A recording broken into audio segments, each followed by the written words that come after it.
사도행전 15장 1절부터 어떤 사람들이 유대로부터 내려와서 형제들을 가르치되 너희가 모세의 법대로 할례를 받지 아니하면 능히 구원을 받지 못하리라 하니 바울 및 바나바와 그들이 사이에 적지 아니한 다툼과 변론이 일어난지라.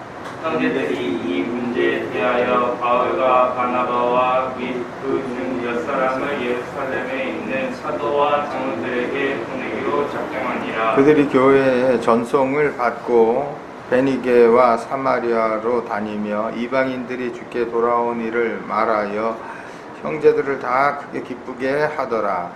예루살렘에 이르러 교회와 사도와 장로들에게 영접을 받고 하나님이 자기들과 함께 계셔 행하신 모든 일을 말하매 바리새파 중에 어떤 믿는 사람들이 일어나 말하되 이방인에게 할례를 행하고 모세의 율법을 지키라 명하는 것이 마땅하다 하니라. 사도와 장로들이 이 일을 의논하고요. 많은 변론이 있은 후에 베드로가 일어나 말하되 형제들아 너희도 알거니와 하나님이 이방인들로 내 입에서 복음의 말씀을 들어 믿게 하시려고 오래전부터 너희 가운데서 나를 택하시고 또 마음을 아시는 하나님이 우리에게 같이 그들에게도 성령을 부어 증언하시고 믿음으로 그들의 마음을 깨끗이 하사 그들이나 우리나 차별하지 아니하셨느니라. 그런데 지금 너희가 어찌하여 하나님을 시험하여 우리 조상과 우리 또 능히 매지 못하던 멍에를 세대들을 보게 두려워하는지. 다같이 그러나 우리는 그들이 우리와 동일하게 주 예수의 은혜로 구원받은 줄을 믿노라 하느라. 아멘. 예, 오늘 이 시간에 주신 말씀 사도행전 15장 1절로 11절 말씀입니다. 오늘 본문 말씀 가지고 하나님의 일이라는 제목으로 말씀 전하고자 합니다. 큰 은혜가 임하는 귀한 시간 되기를 예수의 이름으로 축원합니다. 네, 역사의 주인은 하나님이세요. 역사의 주인은 하나님이세요. 이는 우리가 역사를 살고 또 역사를 공부하고 역사를 돌아보면 늘 역사의 순간은 영웅들 또 이런 마음들 이런 생각들 막 이렇게 격돌하고 부딪히는 우리의 인생의 모든 삶의 상황들 또 순간들이 다 이렇게 막 아웅다웅하면서 막 이렇게 늘 요란하고 복잡하게 살아가는 것 같지만 그러나 이러한 인생의 문제들은 다 지나가기 마련입니다. 사람의 뜻, 사람의 생각과는 전혀 다른 결과들, 또 다른 방향으로 이 모든 일들이 지나간 후에 돌아보면 결국 하나님께서 하시는구나, 하나님께서 하셨다라고 고백할 수밖에 없는 것이죠. 인생의 문제들은 다 지나가기 마련이고 우리 역사의 최후의 승리자, 이 역사의 최후의 승리, 이 역사의 참된 주인은 하나님이시다. 하나님이시다. 우리 크리스찬이란 바로 그 역사의 주인 되신 하나님을 믿는 것이고 또 그 신앙을 고백하는 자들이 크리스찬, 오늘 주일 예배하는 성도들인 거죠. 그러기에 우리 성도는 하나님께서 일하시는 방법에 대해서 사실 이 역사가 진행되어지는 실제 모습에 대해서 어떻게 하나님께서 역사를 이끌어 가시는가에 대해 배우고 익혀야 하는 것입니다. 그 지식을 또 그 지혜를 담고 있는 것이 우리가 사랑하는 성경인 거죠.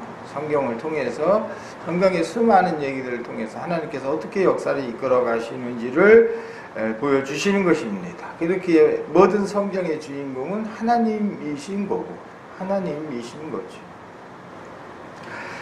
특별히 이 시대에 우리가 사는 이 혼란한 가운데서도 여러분 지금 이 시대에도 하나님은 하나님의 백성들을 통하여 일하실 줄 믿으시기 바랍니다. 지금 이런저런 여러 가지 어려움들을 얘기하는 이 시대에 어찌 보면 혼란스러운 이 시대이지만 여전히 하나님의 뜻은 성도들에게 있어요. 하나님의 관심은 성도들에게 있는 거예요. 아무리 이렇게 사람들이 많이 모여 있을 때 그래도 부모는 그 자녀를 딱 보면 멀리서도 알아보잖아요. 관심이 그 자녀에게로 이렇게 향하기 마련인 거예요. 마치 하나님이 우리 인생의 모리들 인생을 바라보는 하나님의 시각도 동일합니다. 하나님의 관심은 믿는 자들에게 예배하는 자, 하나님을 찾는 자, 기도하는 자에게 하나님의 관심은 가히 계신 거예요. 이런 혼란한 가운데서 하나님께서는 노아를 통해서 또 여인 한나의 기도를 통해서 기도하고 하나님을 찾는 자를 하나님 보시고 들으시고 오늘 우리 이 요란한 세상 가운데서도 하나님의 관심이 우리에게 있다. 하나님의 관심이 나에게 있다. 우리가 그 사실을 깨닫고 이 시간 믿음 가운데 새롭게 해야 할 줄로 믿습니다. 이 세상이 오늘 살아가는 시대가 요란합니다. 어떤 일들로 또 어떤 이유들로 인한 것인지 사람마다 그 이유를 얘기하는 것도 다 제각각이에요. 무엇 때문에 이 시대의 혼란, 이 시대의 어려움들 그 이유를 다 입 있는 사람들은 다 얘기하는 그런 시대이지요. 어린아이로부터 시작해서 어른들, 나아가 노년까지도 우리가 살아가는 이 시대가 굉장히 고달픈 시대인 것은 틀림없는 것 같습니다. 그러면서 서로 갈등하는 그런 시대를 살아가고 있지요. 오늘 본문 사도행전 15장 말씀은 그런 혼란한 시대에 참된 진리가 무엇인지를 구하는 그런 어떤 시대적인 배경에 있어서 사실 오늘날의 대한민국의 모습과 크게 다르지 아니하는 어쩌면 이 사도행전 15장의 이스라엘 백성들 지금 초대교회 상황이라는 건 오늘 교회가 당한 어려움과 다를 바 없는 그런 시대를 살아간 이야기를 기록하고 있는 거예요. 오늘 이 본문 말씀을 통해서 성경이 우리에게 교훈하는 것, 하나님의 지혜란 어떤 것인지 세 가지로 우리가 같이 살펴보고자 합니다. 제일 먼저 우리가 성경을 통해서 교훈받아야 할 것, 우리 사람의 생각은 다 저마다 다르다는 거예요. 우리 인간의 생각은 한 가지로, 한 진리로, 한 말로 이렇게 엮어질 수 없다는 거죠. 이 왜 그런지 모르겠지만 사실 인문학이란 그걸 연구하는 거죠. 도대체 우리 인간의 다양함이라는 건 도대체 왜 어떤 이유에서인지 그렇다면 그 어려움들을 극복하는 그 방법이 무엇인지를 연구하는 것이 이제 사실은 인문학인 것인데 사람의 생각, 사람의 마음은 저마다 다 다르다는 것을 깨달아야 돼. 우리가 그래서 다 내 마음 같지 않아. 많은 사람들이 내 마음 같지 않을까?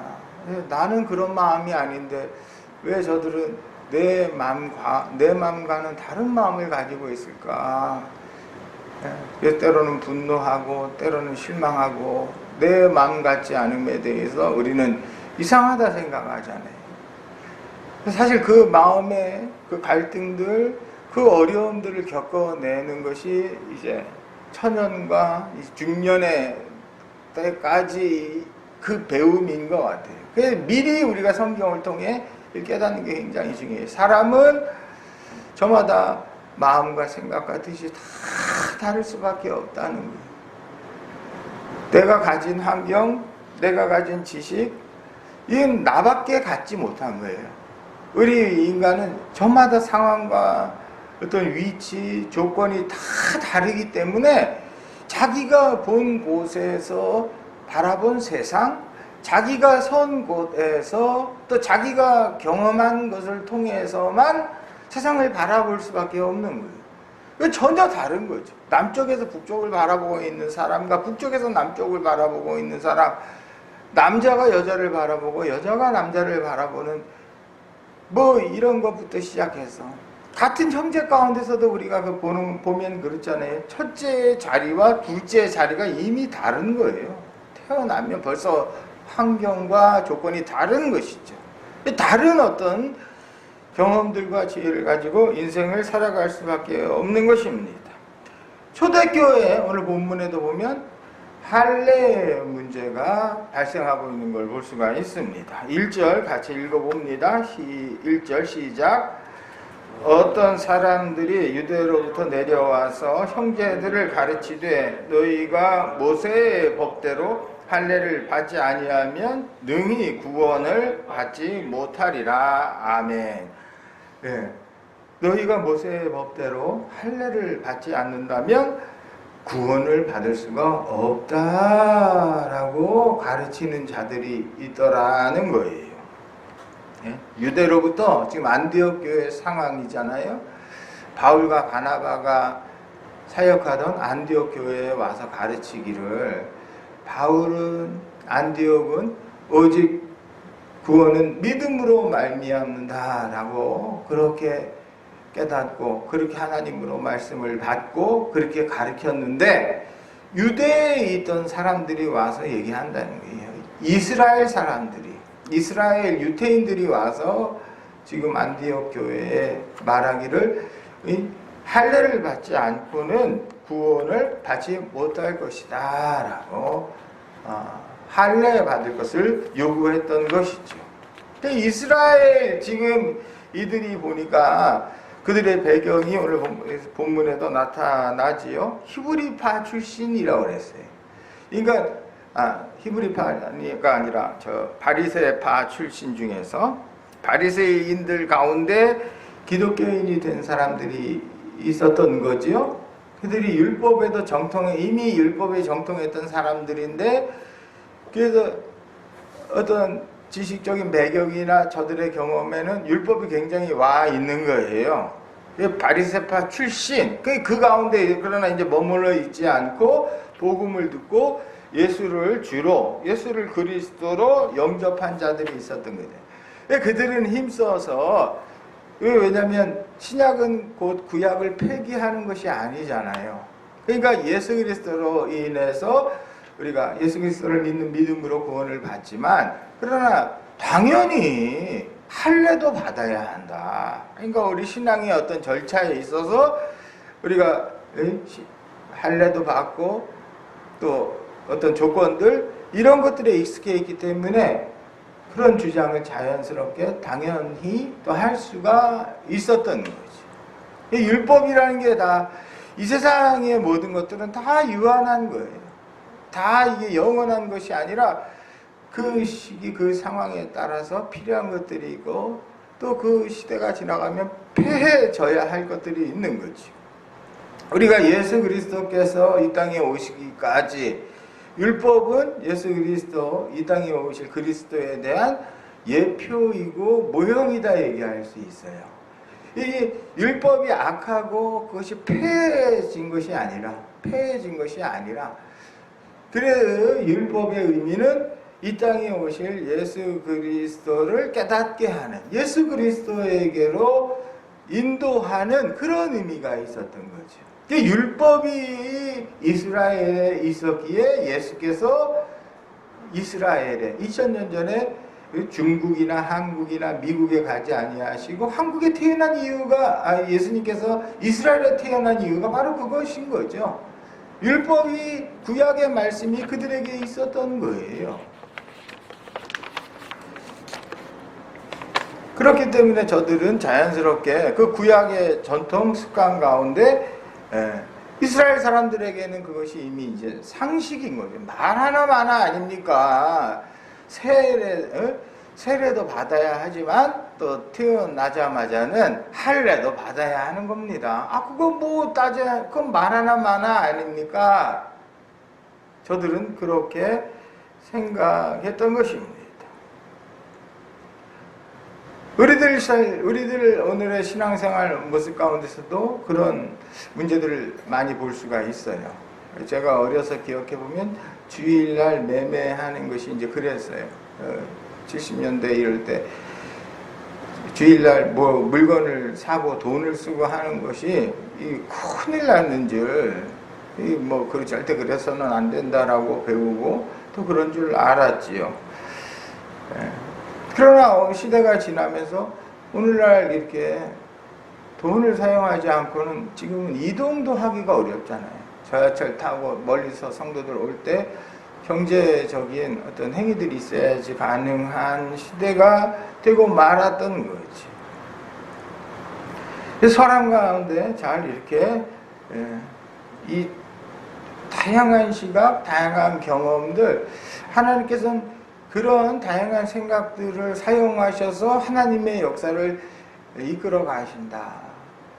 그 누구 한 사람이 온전히 나는 옳고 내 뜻은 하나님의 뜻과 정확하게 일치하고 나만이 진리를 가지고 있고 그런 기대, 그런 생각, 그런 착각이야말로 사실은 어리석고 그런 착각이 공동체를 위험하게 하고 교회를 위험하게 하고 사실 역사 가운데 교회가 이렇게 성장하고 교회가 영광스러웠을 때와 교회가 시련을 겪고 어려움이 겪을 때 이 계속 이 부단한 부침이 있어 왔는데 교회가 실패했을 때는 항상 그건 거예요. 교회가 독단에 빠지고 어떤 교리나 전통이나 이것을 극대화했었던 것 바로 그때 교회가 역사 가운데 아름답지 못한 이름으로 그게 이제 전쟁이 되기도 하고 살육이 되기도 하고 세상 사람들은 그 모습을 기억을 하는 거죠. 교회가 자신의 독단 가운데 그 하나님 앞에 겸손하지 못했을 때 교회가 세상으로부터 버림을 받고 하나님으로부터 우리가 하나님의 영광을 가리게 되는 것입니다. 그래서 우리 늘 죄인임을 고백하고 늘 하나님 앞에 두렵고 떨리는 마음으로 서야 한다는 것이 그런 편견, 그런데 작은 어떤 시각 그것을 절대화하지는 아니에요. 그게 자꾸 깨져야 하는 거예요.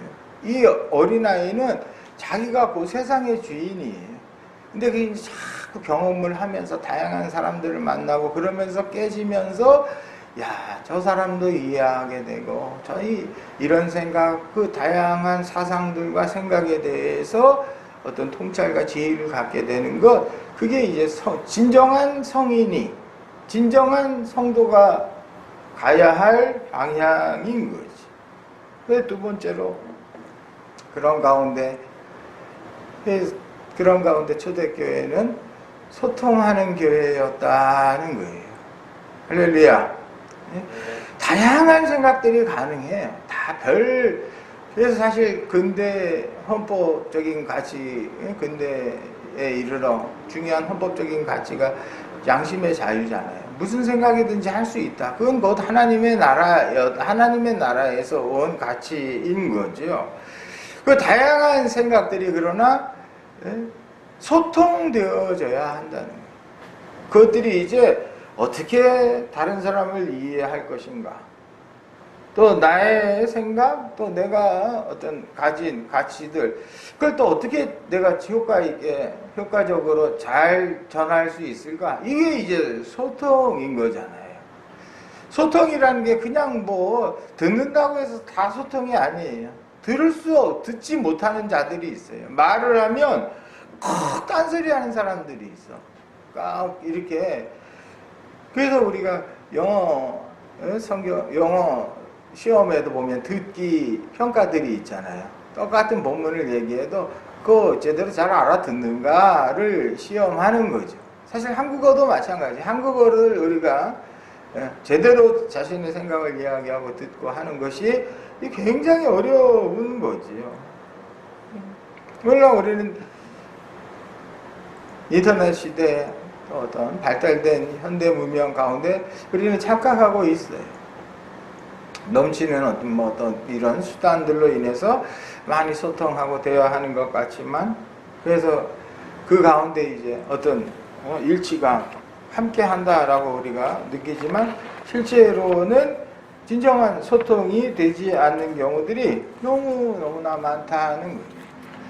실제로는 우리가 SNS나 이런 인터넷을 통해서 경험하게 되는 것은 이게 다 지금은 그냥 끼리끼리 이렇게 고립된, 전혀 자기의 생각과 다른 사람을 참아주지 못해요. 지금은 그냥 다 어디서나, 지금은 사람의 관계라는 게 이 한번 사람이 이 관계를 맺고 의리를 키워가고 서로를 알아가고 이럴 수 있는 관계라는 게 인생에 그렇게 많지가 않아요. 이 소중한 관계라는 게 그때 그들이 만났어야지 가능한 거거든. 근데 인터넷으로 이렇게 만나게 되는 사람들, 뭐 페이스북 예를 들어서 이런 SNS를 하게 되면 금방 그냥 맞아 친구 찾기가, 친구 맺기 뭐 이런 거 되고는 금방 친한 것 같았지만 실제로 만나보면 전혀 이렇게 우리가 SNS로 대하는 사람의 모습과 그 사람의 모습은 전혀 다르기가 십상인 거잖아요. 사실은 공허한 거예요. 어떤 관계라고 하는 거, 우리 인간은 혼자 살 수 없고 관계 가운데 살아가는 존재인 건데, 어떤 가치 있는 관계라고 하는 것은 그만큼 수고하고 서로를 알아가고 서로, 그게 사실은 부부가 세상에서 가장 사랑하는 사람들이 만나 가정을 이루잖아요. 근데 대부분의 부부가 사실은 거의 건강한이라고 제가 지금 얘기하는 거예요. 건강한 대부분의 부부가 가정을 이루면 사실은 다투기도 해요. 다투어요. 왠가 하니까 우리 인간은 이게 동시에 둘이, 하나님은 삼위일체로 하나됨이 가능하지만 그분은 그러기에 하나님이신 거예요. 우리 인간은 둘이 육체로 하나가 된다 할지라도 이 계속 누가 한 사람이 더우면 한 사람은 춥다 하고, 한 사람이 짜다 하면 한 사람은 싱겁다 하고, 서로가 이거 하나가 되어져 가는 과정이 필요하기 때문에 사랑하고 나서 많이 부딪히고 싸우는 거예요. 근데 이거를 제대로 알지 못하고 조금만 갈등도 지금은 견뎌내지 못하고 그냥 나만 최고다라고 알아왔던 독자로 혼자서 이렇게 자라온 사람들이 둘이 함께 살아가는 것을 굉장히 힘들 수밖에 없는 거예요. 그래서 결의하고 희는 형이랑 같이 살고 동생이랑 사니까 그들이 우애 좋게 잘 사는 게 복인 거라.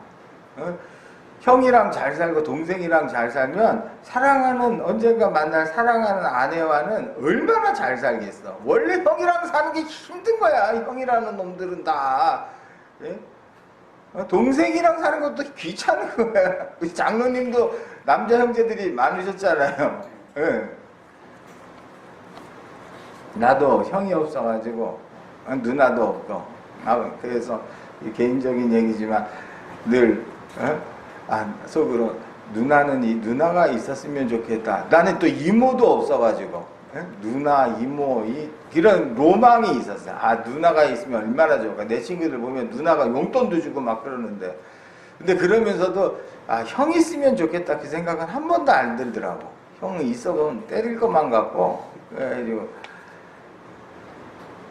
그래서 아무튼 형제 이렇게 우리가 연합하여 산다는 것이 이게 쉽지 않은 거예요. 쉽지 않은 거예요. 그런데 둘이 이렇게 형제가 같이 이렇게 우애 좋게 지낸다라는 것은 이 굉장한 인생 훈련이 벌써 이루어져 온 것이고, 오늘날 우리는 나하고 조금 더 다른 것을 견디기 어려운 그런 시대를 살면서 사입이 끼리끼리가 되고, 사입이 끼리끼리. 그러니까 내가 많은 사람, 인터넷상에 많은 이렇게 패친이 있고, 무슨 카톡 친구들이 많이 있고, 그게 인기가 있고, 그게 곧 그 사람의 어떤 자랑이요, 기쁨인 것 같지만, 그러나 그 가운데 실제로는 더불어 살아가는 법을 오히려 배우지 못하고, 현실에 있어서는 실패하는 길로 가기가 매우 쉽다. 그래서 매우 조심해야 한다라는 것입니다. 그래서 오늘 이 시대에는 오히려 다른 사람, 내 생각과는 다른 사람을 얼마든지 듣지 않을 수 있는 그런 시대가 되고 말았어. 조금만 뭐 이렇게 마음에 안 들면 안 본다, 친구 차단한다. 실제로는 나와 다름을 우리가 견디고 그걸 극복하고 그것을 이해하려 하고 이것이 성장과 인생의 과정인 것인데 그냥 안 본다? 안 보면 되는 줄 알고 그래서 이리저리 그런 인간관계들을 피하다가 피하고 깨져야 할 것이 깨지지 못한 채 결혼을 하게 되고 자녀를 갖게 되고 그 가운데 이제는 더 이상 막내가 아니라 직장에서도 다른 사람들을 이끌어가야 하는 그 자리에 올라가야 하고 그런 상황들 가운데 이제 훈련되지 못했던 것, 변화되지 못했던 것, 그것이 이제 드러나게 되는 거죠. 거기서 실패하게 되는 것입니다. 그래서 오늘 우리는 성도는 크리스천은 늘 그 결국은 하나님을 깨달아 가는 거지.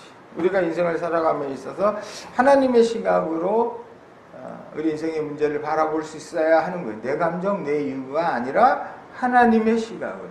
근데 사실 하나님의 시각이라는 게 굉장히 어렵잖아요. 하나님의 시각은 그렇다면 과연 어떤 것일까? 그것에 대해서 주님께서 알려주신 거예요. 황금률이라고 주님께서 알려주신 지혜는 뭐죠? 네 이웃이 원하는 대로. 그렇죠?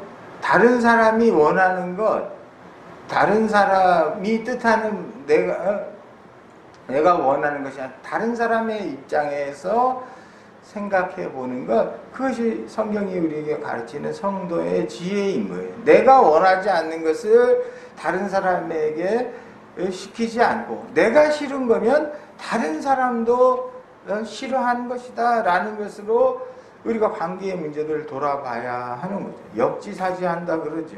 내가 싫어하고 내가 힘든 것을 다른 사람에게서 구하고 그 다른 사람에게 시키는 것 그렇지 않아요.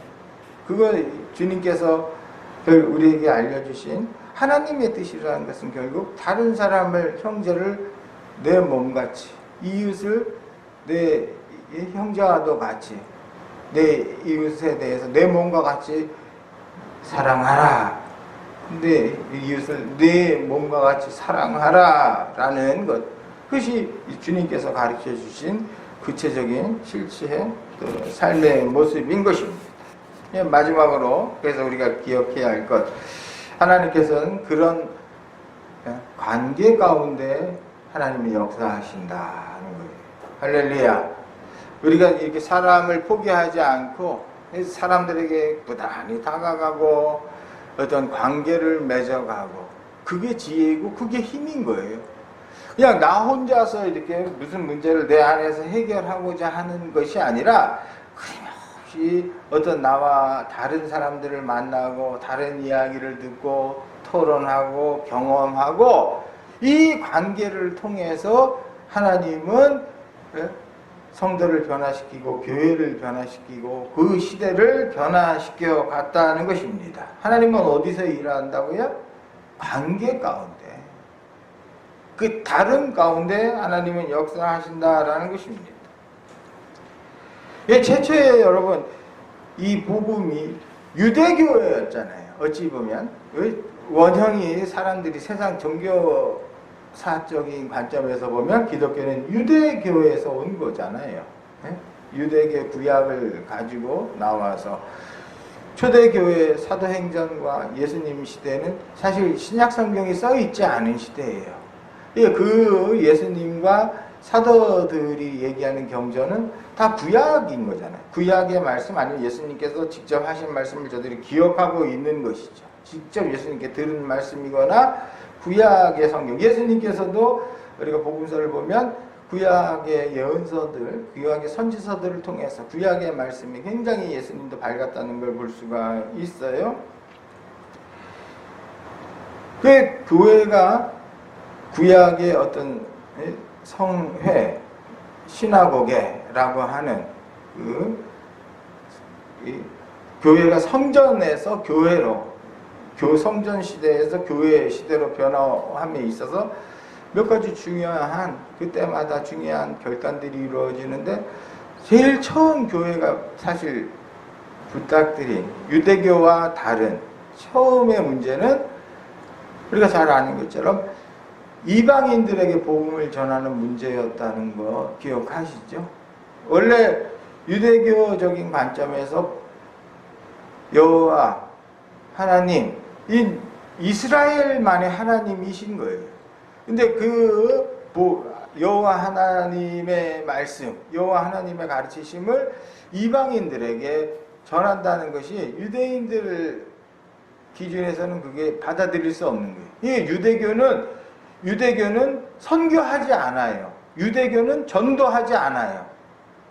교회와 가장 큰 차이인 거예요. 이방인에게 나가지 않는 게 유대교라는 거예요. 교회는 외국 사람이라 할지라도 우리 교회에 와서 복음을 듣기를 바라고 우리가 전도를 하잖아요. 유대인들이 바라보는 이방인에 대한 시각은 그런 것이 아닌 거죠. 바로 그 문제가 기록된 게 사도행전 10장의 말씀이죠. 보면 베드로가 고넬료를 만나면서 하늘로부터 이렇게 벌레와 각종 부정한 것이 담긴 그 부정한 먹거리들이 담긴 그 광주리가 하늘로부터 내려온 환상을 보면서 하늘로부터 베드로에게 이것을 먹어라. 오, 하나님, 저는 한 번도 부정한 것을 먹어본 적이 없습니다. 먹을 수 없습니다. 3번이나 그런 이야기가 이렇게 반복이 되어지잖아요. 그것이 이제 이방 로마인 백부장인 코넬리우스에게 복음이 전해지는 계기가 마련된 거죠. 그러면서 그 이방인을 위해서 하나님께서 사용하신 사도가 이제 사도 바울인 거예요. 베드로나 유대교회, 초대교회는, 예루살렘 교회는 유대인들을 대상으로 해서 복음을 전했던 것인데, 바울과 바나바, 안디옥 교회는 이방인들을 대상으로 해서 복음을 전했던 선교하는 교회였던 거잖아요. 이 두 사람의 만남을 통해서 베드로와 고넬료라고 하는 유대인과 로마인 백부장이라고 하는 그 전혀 다른 사람 둘의 만남을 통해서 복음이 전해질 수가 있었던 거예요. 오늘 본문엔 유대교 안에 유대인들, 오늘 본문에는 교회 안에 유대파 할례를 받아야 한다는 그런 할례파 유대인들과 그 갈등이 드러나고 있는 것입니다. 그러나 그들에게 다가가는 그런 모습인 것이죠.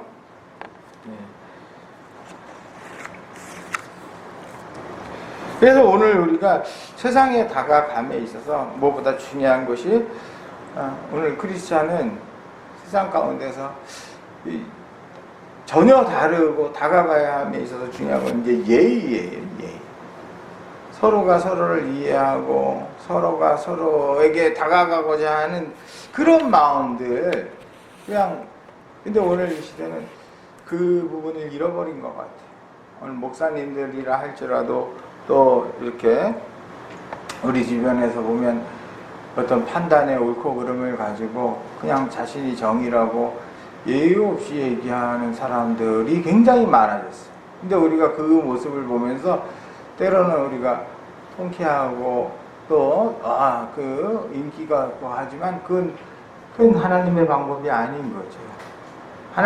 왜냐면 그건 그 사람들 소수의 몇몇 사람들은 기뻐하고 따르는 것 같아도, 그러나 우리가 예의를 잃어버리면 소통할 수가 없어요. 예의라는 것이 사실은 예절이라는 것이 소통하기 위한 기본의 방법인 거죠. 그래서 누구에게 막 상처를 주고, 지금은 교회 안에서도 지금 교회에서 예배하는 문제로 인해서 참 힘든 저도 늘 굉장히 힘들어요. 근데 대부분의 목사님들은 사실 말하기도 어려워. 사실 이 말을 하면 저런 생각을 하고 있는 사람들에게 상처가 될 것 같고, 또 저 말을 하면 이런 생각을 하는 사람들에게 상처가 될 것 같고, 지금은 서로 들을 줄 모르고 말할 줄 모르고 그러니까 상처만 주는 그런 시대가 되어가지고, 오히려 제가 더 많이 깨닫게 되는 건, 묵상하게 되는 건 진리가 중요한 게 아닙니다. 우리가 구약의 시대는 간단해요. 구약은 율법으로 딱 정해서 안식일을 금하면 돌로 쳐 죽여라. 그때는 그 수준이 그랬던 거예요. 구약의 시대는. 그러나 신약의 시대는 성령의 시대, 복음의 시대잖아요. 그러니까 이게 말로는 다 가능해. 예배를 금해야 할 이유들도 충분히 있는 거. 거짓말이 아니야. 예배를 금해야 될 이유들도 분명히 있어. 그러나 또 마찬가지로 2000년을 교회 인간의 지식, 인간의 판단이라는 건 늘 오류가 있는 것이고 연약한 것이고 2000년이나 지켜왔던 어떤 가치, 전통을 그냥 한순간 그렇게 쉽게 그렇다면 안 모여야 되겠네. 모이지 마라. 인터넷으로 예배를 드려라. 그럴 수는 없지 않느냐. 그런 생각도 주장도 그 틀렸다 얘기할 수 있는 게 아니잖아요. 틀렸다. 어느 한 무엇이 진실인지 무엇이 하나님의 뜻인지 우리는 알 수가 없는데 지금은 그러니까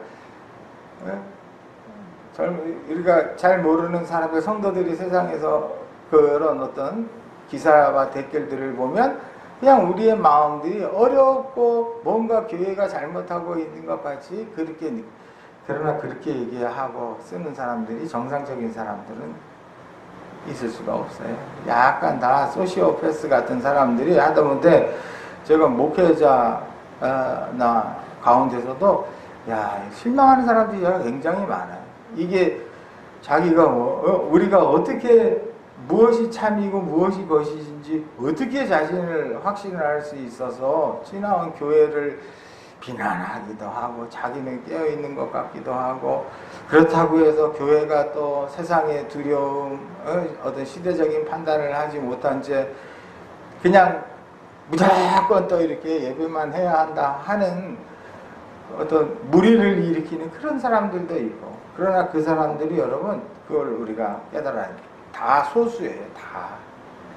대부분의 목사님들 우리가 알잖아요. 대부분의 크리스찬들이 다 얼마나 믿음이 있간데 다 우리가 그렇게 비상식적인 그런 사람들도 아닌 거고 어떤 때는 세상 사람들과 교인들이 하나도 다를 바가 없다. 똑같다 라고 조롱을 하면서 근데 이럴 때는 그런 교회를 왜 그렇게 이해를 못하는 건지 모든 교회가 다 거의 모든 교회 오히려 교회처럼 방역을 철저히 하고 막 이런 때가 어디 있냐 말이에요. 근데 늘 세상에는 희한한 사람들이 꼭 있는 거예요. 그런 사람들이 요란한 시대가 되고 말았어요. 오늘 이 시대의 비극은 뒤에 있는 자, 참으로 이렇게 자격이 있는 자가 아니라 그냥 목소리가 높고 그냥 막 뻔뻔하게 얘기할 수 있는 사람들 그런 사람들의 시대가 된 것으로 우리가 보여지 그 영향을 받는 것이 문제인 것이죠. 하나님은 어쨌든지 그 서로의 다름을 이해하고 그 가운데서도 포기하지 않고 다가가려고 하고 그런 가운데 예의와 성도는 어디든지 성도의 방법을 사용해야 하는 거죠. 욕하고 우리가 똑같이 하는 것은 그거는 옳지 않아요. 지금은 무엇이 진리이냐를 우리 인간의 지혜로 따질 수 있고 그건 우리 인간이 할 수 있는 것도 아니죠. 우리가 더 중요하게 생각해야 할 것은 서로를 이해하려고 하는 노력들과 존중하려고 하는 태도 그 점이 우리가 성도가 세상과 달리 구별돼야 하는 부분인 것을 깨달아 알아야 할 줄로 믿습니다. 이 요란한 시대도 이게 또 얼마 안 가요. 결국 얼마 지나지 않아서 또 우리 인간의 역사는 치우쳤다가 돌아오고 치우쳤다 돌아오고 그렇게 가는 것이기에 우리는 하나님의 부르심을 기억하며 성도로서 하나님의 부르심에 합한 삶 하나님께서 기뻐하시는 그런 인생의 결실을 풍성히 맺는 복된 삶들 되시기를 예수의 이름으로 축원합니다. 기도하겠습니다. 하나님 요란한 시대를 살아갑니다. 기도하지 않고 말씀 보지 않은 채 세상의 큰 소리에 우리의 마음과 생각도 빼앗겨 버리고 만 것은 아닌지 두려워할 것과 헛된 것을 분별하지 못하고 있는 것은 아닌지 역사의 주인 되시고 우리 삶의 소망 되시는 하나님께서 우리의 삶 가운데 지혜자가 되시고 인도하여 주셔서 비록 요란한 세상 어두운 삶 가운데 있다 할지라도 우리 사랑하시는 모든 시냇가의 시몬교회 성도들 감사의 삶, 기쁨의 삶, 소망의 삶들 잘 감당할 수 있도록 주님 앞에 서는 그날 주께 칭찬받는 우리 성도들 다 되게 하여 주시옵소서.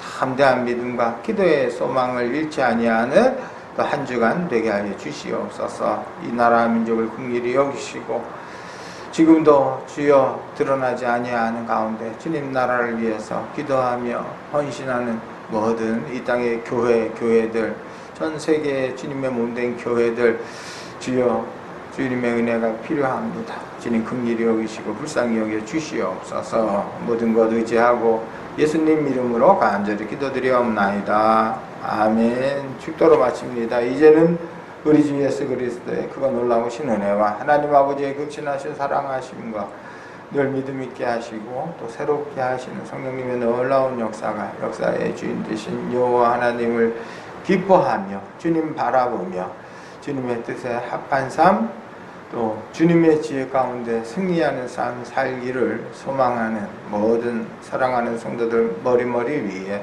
이제로부터 영원토록 함께 있을지어다. 아멘.